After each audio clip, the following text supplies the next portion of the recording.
All right, guys and girls. This is going to cover our first part of Period 7. So, as you guys know, Period 7 is the time period we spent the most time on in the second semester because it covers so much important stuff. So, I thought it was wise to split the review into two different chunks. The first chunk of which we'll cover today, and the second chunk of which we will cover after next class. Now, Period 7 as a whole covers from 1898 all the way through 1945, which is, of course, for you math geniuses, only 47 years, but so much happens in those 47 years that it really is a very, very deep period. We're going to kick off with American imperialism and the debates pro and con for that. We're going to move into progressivism as a response to last unit in period 6 with the Gilded Age, corruption, and big business. We're going to cover World War I and its aftermath, the 1920s, which is the time of great social and political upheaval, the Great Depression, which is moderately important, as well as World War II. So for today's purposes, we're just going to hit those first four things: American imperialism, American progressivism, World War I, and the 1920s. I apologize for any extracurricular noise. My dog just came and joined us on the video. So if he makes any noise, then I apologize. You guys have made enough complaints about the audio quality, but unfortunately for all of you and for myself, I don't live in a house that has a sound studio. So I apologize if it's not perfect, but maybe in the future I can invest in a nice high quality microphone so that next year's class doesn't have to go through such traumatic experiences as you guys listening to poor audio quality. I'm so sorry. Cool. So period 7 as a whole is going to be 15% of your AP test. So it's a big chunk. There's a lot of it. Period 7 is popular, very popular in the written section. Period 7 has shown up on almost every short answer question section in the last 5 years, as well as being heavily tested for multiple choice. So period 7, know it, own it, be about it. It's going to be on the test. It's going to be on the test heavily. Actually, the two heaviest tested periods are 15% for both period 7 and period 8. So buckle up, let's get going, and we'll start with American imperialism. Now, keep in mind that as Europe has taken an imperialistic approach to the rest of the world, the U.S. is not really involved. England has their scramble for Africa with other European nations, as well as playing a role in India. France is involved in Southeast Asia. And the U.S. really isn't involved in imperialism because a couple reasons. One, we haven't finished quote-unquote manifest destiny yet, in that we have not yet conquered our entire continent that needs conquering. So that's one reason. We're worried about westward expansion on that front. And the second reason is by the time we conquer our entire continent, shortly thereafter we're plunged into a civil war, which takes our attention for a couple years, and then Reconstruction, which takes our attention for a couple more years. So the U.S. is expansionist, but not necessarily imperialist. Big difference, know the difference. However, it's important we understand how and why the U.S. has been expanding. The Louisiana Purchase is a good example. The Monroe Doctrine is a good example of us telling Europe to keep their imperialistic hands off of our hemisphere. The annexation of Texas, the Mexican-American War with the Mexican Cession, the Gadsden Purchase, of course. So the U.S. is expanding, but we are not imperializing. Two early examples, however, in 1867, Seward, formerly Lincoln's Secretary of State, purchases Alaska from Russia for a nice chunk of change. And then about 30 years after that, the U.S. is going to annex or take in Hawaii under some rather dubious conditions that the Hawaiians are still upset about to this day. So with that being said, this is our foundation of westward expansion and expansion overseas. And that's going to plug us right into imperialism. Now, there are three important reasons or arguments for imperialism. They fall under social, economic, or military. The first is social, the white man's burden that white people have a duty to civilize and Christianize the rest of the world, and a racial superiority that makes it okay and acceptable. which is very similar to Manifest Destiny, but it's going to apply to overseas people as opposed to Native Americans on the American continent. Another social reason is, as we talked about at the end of the Period 6 video, the frontier is closed. So there's no more safety valve for society. There's no more unexplored place that people who are unsuccessful in mainstream society can move on out to for a second chance at the world. So with the frontier closing, it's easy to apply a lot of what the frontier was in American history to imperialism. The second reason are economic. The U.S. is going to need raw materials to keep fueling its industrial capacity, as well as markets, places to sell their stuff for trade. So as the U.S. has massively increased their economy, they're going to need to provide both supply and demand for their manufactured goods. And this is best seen by the Panic of 1893. In 1893, we realized how overexpanded our economy is. We've been doing a lot of overproduction, overexpansion, and when the economy collapses because of overexpansion and inflation in 93, it shows America that we need more markets to sell stuff. I would argue always that we could just produce less stuff, but that makes too much sense, and instead we're going to rather swoop up other territories. And also staying in economic competition with Europe. England has imperialized, France is imperialized, Spain is imperialized and is now a declining imperial power. But we want to keep up with the European powers. And the final reason is military. As the U.S. is really investing in its military capacity post-Civil War, there's an argument from Alfred Thayer Mahan, as well as others. His is titled The Influence of Sea Power Upon History. And his argument is every great world power has always been able to control the seas. And in the late 1890s, early 1900s, the only way to control the seas is with a big, strong navy, which needs to have islands and refueling stations all over the world so that it is able to access other parts of the world. And that's what's going to clue us into things like Hawaii.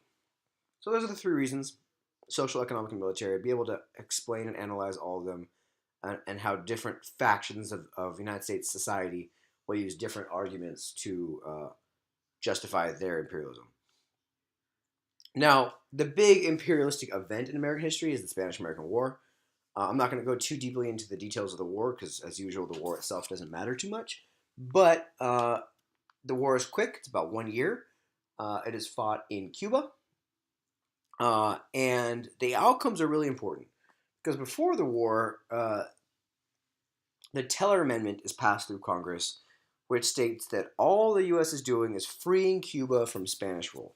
We're not there to control Cuba. We're not there to get our hands on Cuba. We're not there to tell Cuba what to do. We're going to free them from the Spanish.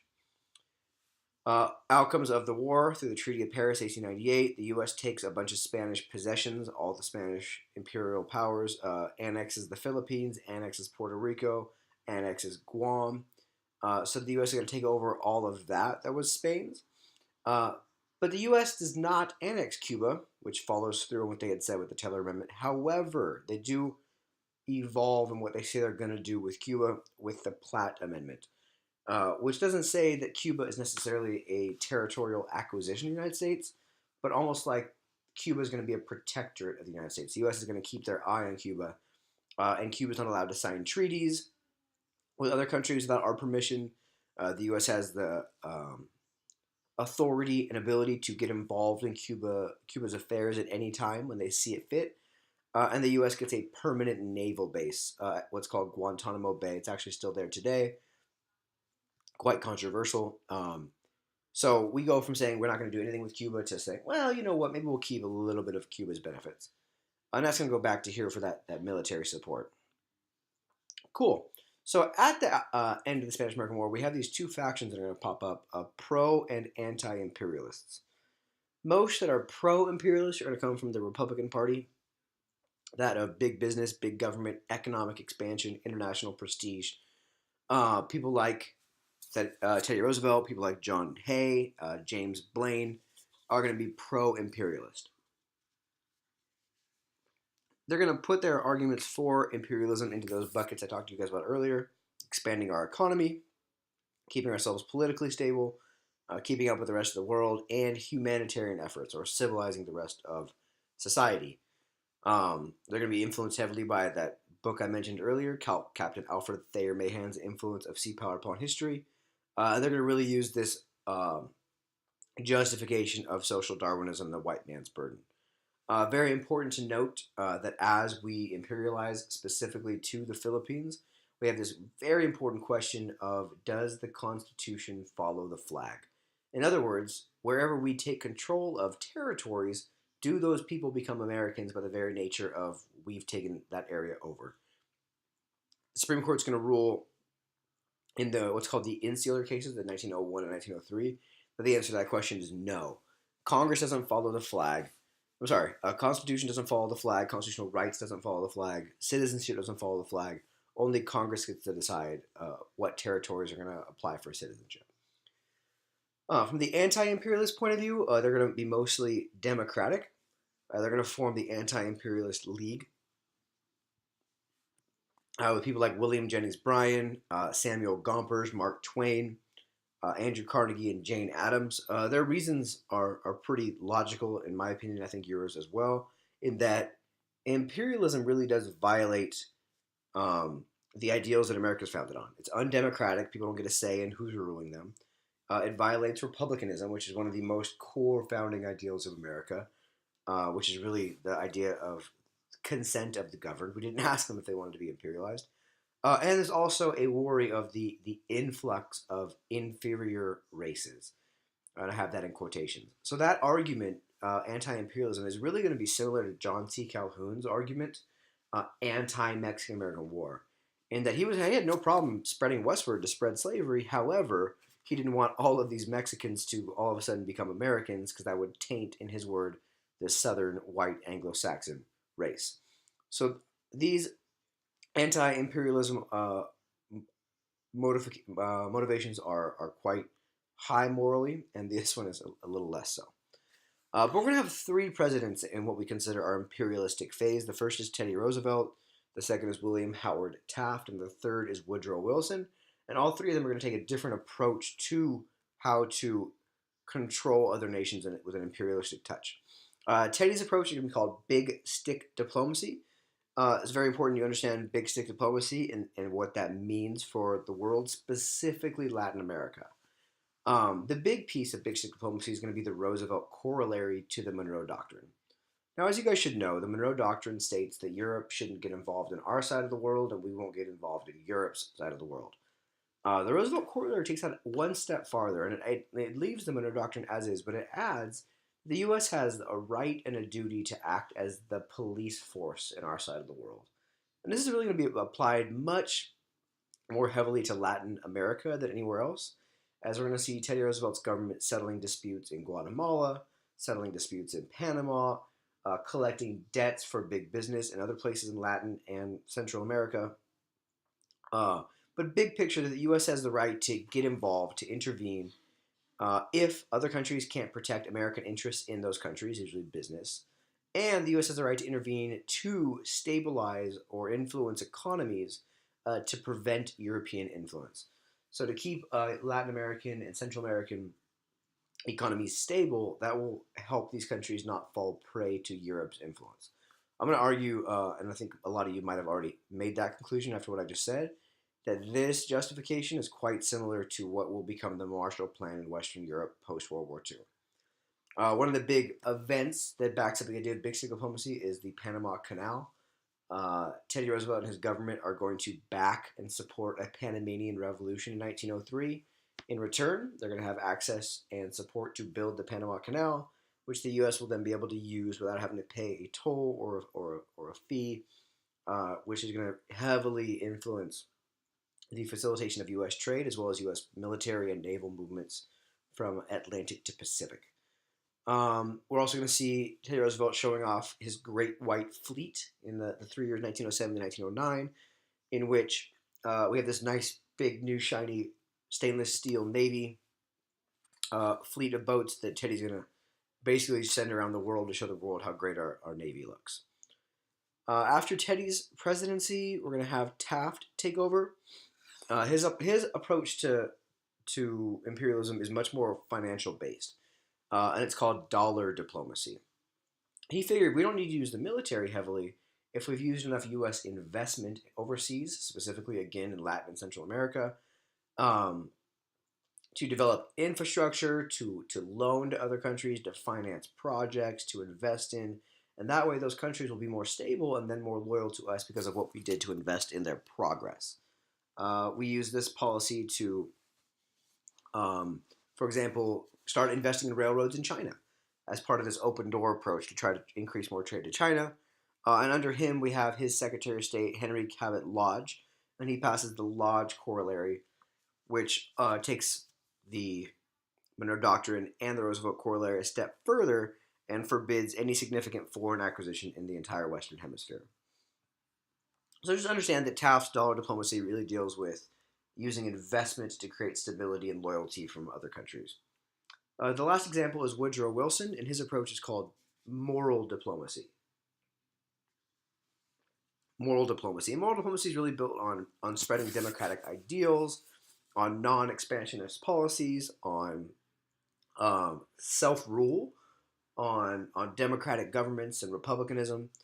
And that's what he believes in. However, he uses the military to get involved in Haiti, Nicaragua, the Dominican Republic, and Mexico. Mexico specifically with the Tampico Affair and the Pancho Villa expedition to chase rebels back into Mexico who have been harassing our southern border. So despite this moral diplomacy, a lot of his actions in Latin America don't back that up. However, we really do see the entirety of his moral diplomacy in his 14 points of World War I, of countries deciding for themselves, anti-imperialism, pro-democracy. So that's our period of imperialism. The biggest areas of influence from American imperialism is Latin America, the Caribbean, as well as the Philippines. And that's going to issue in the Progressive Era. Now keep in mind the Progressive Era kind of takes a step back into period 6 because it really is an era of social and political change that is in direct response to the problems of the Gilded Age. These progressives tend to be urban, so in cities, middle class women. Women are getting more educated in this time period, but they don't have a lot of options career wise, so they often turn to reform. The big push for progressives is to fix society. Society's social problems like alcohol abuse, society's political problems like political machines and corruption, and progressives are going to push for change at the local level, so like city elections, the state level, as well as the national level. And progressives are going to want the government to get involved in regulating. Big word here for the progressives is regulation. They're going to want the government to get involved in regulating of business, regulating of the economy, regulating of the environment, and using the government to regulate the expansion of democracy. And we're going to see that through things like initiative, referendums, recalls, as well as the 17th and 19th Amendments. Now, the three presidents that we consider the Progressive Era presidents are the exact same presidents as the presidencies of imperialism: Teddy, Taft, and Wilson. Teddy's approach to domestic policy and therefore progressivism is called the Square Deal. When he takes office, he says that his administration is going to make sure that everybody, whether you're a big business, whether you're a worker, whether you're a farmer, whether you're a consumer, everybody's going to get a square deal. Square deal meaning that everything is fair and nobody gets an unfair advantage. He believed that the government's job is to make sure that there's honesty and there's fairness in the government and business, and that there's as much economic opportunity for individuals as possible. Teddy's pretty down the middle, opposing radicals from the left and right, so he's very representative of these middle-class, moderate, progressive reformers that want to just, they don't want great social change, they don't want to overhaul the system and put in socialism, they just want to add some regulations and some reforms to an existing working society. And his square deal, you should know, has 3 C's. To control corporations when needed. He believes in good trusts and bad trusts. The bad trust should be controlled. The good trust should be left alone. The second C is consumer protection. So we're going to see that through things like the Meat Inspection Act, the Pure Food and Drug Act. So when you buy something, you know it's safe and sound. And the third is conservation of the environment and making sure that our environment gets saved and does not get fully destroyed by the industrial process. His successor is Taft. Um, Taft's big push is through legislation. Teddy does a lot of breaking up of. Let me go back one. Teddy does a lot of breaking up of trusts. He's the first president that sides not with big business in a strike, in the anthracite coal strike. He's not going to side with business or labor, but he's going to serve as a mediator, a third party, to help solve the problem. But it's significant because it's not government siding with big business. And Taft's going to work more so through the legislative process. Under him, we see the 16th Amendment, the national income tax. We see the 17th Amendment, which is the direct election of senators. Under him, we see safety codes for miners, safety codes for railroads, the Children's Bureau, getting kids out of the workforce and into school. And Taft, of course, breaks more trusts in his 4 years than Teddy does in his 7.5. So Taft has a pretty stellar legislative reputation. Unfortunately, he has some shady deals that take place on his watch in the White House, specifically dealing with conservation, which caused Teddy to come back and run for election for president in 1912, which splits the Republican Party and gives us the presidency of Woodrow Wilson. So Wilson's approach to progressivism in domestic policy is called New Freedom.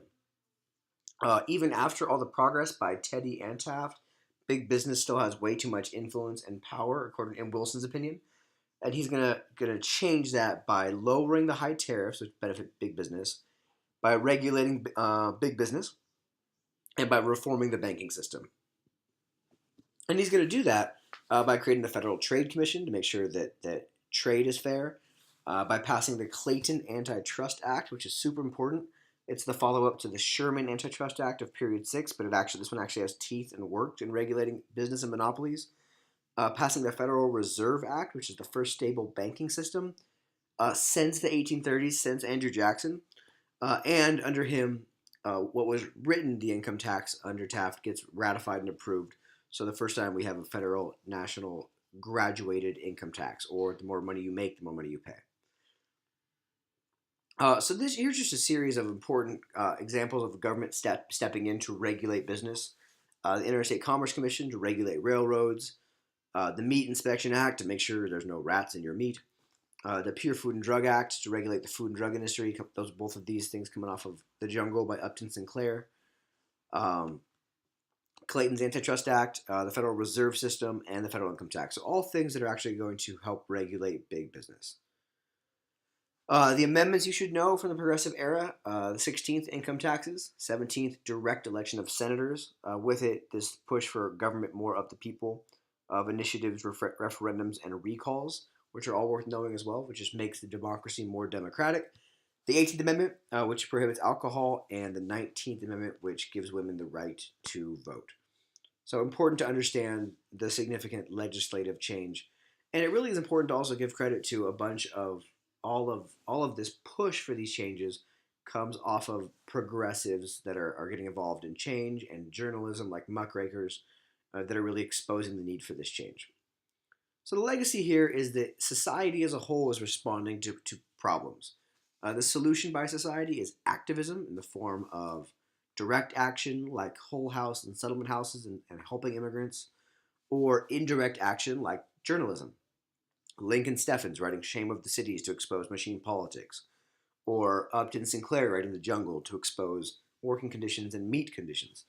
So activism is a solution, and getting the government more involved is a solution.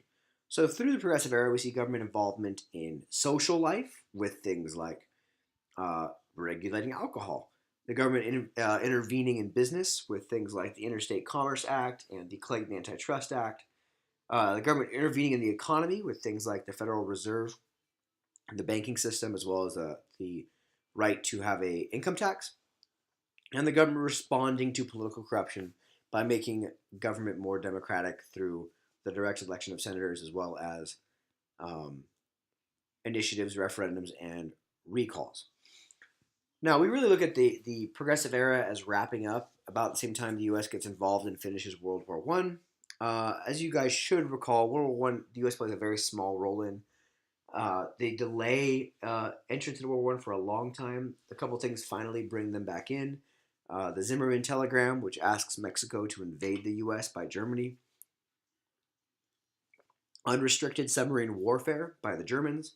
The Russian Revolution as well. So the U.S. finally enters World War I in April of 1917.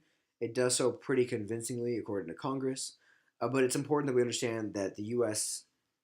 military impact is small. However, the supplying of resources throughout the war, even before we get involved, and then during the war, do help tip the balance towards the Allies. Now, way more important is World War I on the home front. It's the first time since the Civil War we have a big war effort that requires governmental control. Economically, we're going to see the government taking over industries via the War Industries Board to facilitate wartime production. We're going to see the Food Administration created to help preserve food for the troops. Fuel Administration created to make sure that the U.S. has enough fuel for the war effort, as well as the War Shipping Board to help facilitate the exchange of goods to make sure that everything is supplied for the war effort. So the government's got their hands way more on the economy and trade. There's a lot of change socially as well, though. Women get better jobs during World War I. African Americans leave the South for the first time in great numbers, beginning what's going to be called the Great Migration, which is going to really take place for the next 30 years through World War I, the Great Depression, and World War II into the Civil Rights Movement. Beginning to break the system of sharecropping, as well as the War Labor Board is a big change. The American Federation of Labor and Samuel Gompers, they support the war effort as a union, and they're actually going to gain a lot of credibility and members because of it, whereas the IWW, the Wobblies, are going to not support the war effort, and they're going to lose a lot of credibility and support because of it on the home front. And I'd argue that the biggest impact is politically. Wilson and Congress are going to pass the Espionage and Sedition Acts, which are going to look really similar to the Alien and Sedition Acts of 1898, which make it illegal to criticize the government, to undermine the war effort, to agitate against the war. And in this case, we're going to have two really important court cases, Schenck versus the U.S. as well as Debs versus the U.S. And in both of these cases, the Supreme Court's going to rule that it is constitutional for the government to limit your rights to the freedom of speech or freedom of the press or freedom of assembly during wartime. So in both cases, the Supreme Court's going to agree that it's kind of cool to take away your rights because it is a war. What really happens, though, because of the war effort is the real undermining of the international workers of the world, the Wobblies, as well as socialism in America. So here is where all those times of associating radical labor unions with socialism and anarchism is going to come back to bite those unions in the you-know-where, because now that we're actually fighting a war that's kind of anti-socialism and anarchism, they're going to lose a lot of their credibility. I would encourage you to remember or go back and reference that really powerful speech by Eugene Debs when he's being sentenced to jail in this case, where he is found guilty of violating the law. And of course, 2 years later, he is going to run for president from jail and unfortunately not win, because I would have loved to see what happened if we had a... Well, actually, we might find that out soon. We'll see. After the war, we're going to see the Treaty of Versailles. But before that, Wilson's 14 points, Wilson's proposal for post-wartime peace, and his 14 points really center around this idea of peace without victory. We should end the war. We should create a peace without winners and losers. He wants to see freedom of the seas, nobody having to shoot down people during trade. He wants nations to have self-determination, to pick for themselves what kind of government and system they have, and he wants to see a League of Nations created to help be the international police force. Unfortunately, the Treaty of Versailles is created, and really the only main part of it that includes Wilson's proposal is this creation of the League of Nations. Germany is blamed for it. They have to take guilt and pay for the war damages. There's no self-determination. There's no freedom of the seas. But the European nations do leave in the League of Nations. Unfortunately, that one thing that Wilson actually gets in the treaty is the reason that the U.S. will then not ratify that treaty, because there's a ton of opposition to joining the League of Nations at home. The League of Nations does not get ratified in the Senate because of people like Henry Cabot Lodge, who don't want to have the obligation of dealing with other nations' problems, and they really want to follow through on that Washingtonian legacy of keeping out of foreign alliances. So the League of Nations gets created, but the U.S. does not join it, which really makes it a quote-unquote paper tiger. and it then is very unable to respond to the growing world problems in the 1930s and early 40s throughout Europe. Here's a great cartoon that shows the role the U.S. plays in making a very weak bridge for the League of Nations. The sign pointing out that the League of Nations was in fact designed by the President of the United States, but the United States is the one stone that decides that they're better off not joining. Post-war, we see, as I pointed out earlier, some labor union struggles as our more radical labor unions lose members and our public perception becomes more anti-labor because of worries of anarchism and socialism. We see a ton of race riots in northern cities like Chicago that are for the first time experiencing a large influx of black people who've migrated from the South, as well as veterans who are coming back from the war to a very different racial demographic than what they left behind, as well as the first Red Scare, which is really prompted by the Russian Revolution and the fears of anarchism. And through this first Red Scare, we're going to see actions of Mr. A. Mitchell Palmer. He's the Attorney General of the United States, America's head lawyer, and he's going to be undergoing what's called Palmer raids, or raiding known areas of anarchists and arresting people, as well as deporting immigrants who are seen as unloyal to America. So post-war, we really see the divide between the labor push of the 1890s and 1910s and teens, and the legacy of that as our society, on one end, wants to return to normalcy, and on the other end, wants to continue the progress of the labor union movement from before the war. And the last issue to go over today is the 1920s. As you know, the 1920s are a time period of Republican presidencies, pro-business policies. Harding, Coolidge, and Hoover are all going to cut taxes, cut spending to an extent, pro-business, go back to a lot of the gains of the progressive era are going to be given back to the 1920s. But that's economically, socially, and politically. We have the first Red Scare.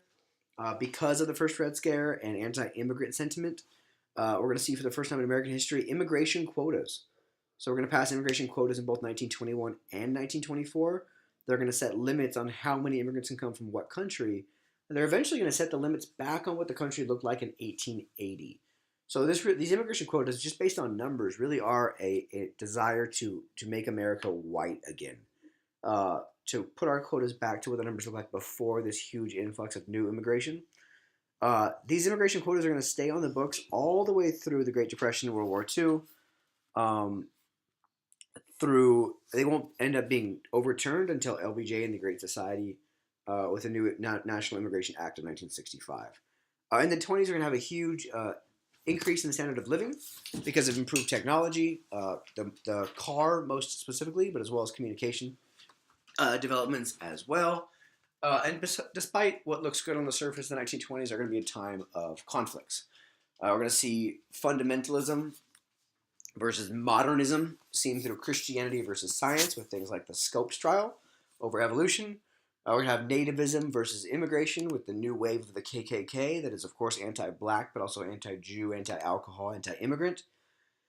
I'm going to see a lot of white versus black struggle in new urban cities. That's kind of a result of the Great Migration, with a lot of race riots in 1919 and then tension elsewhere.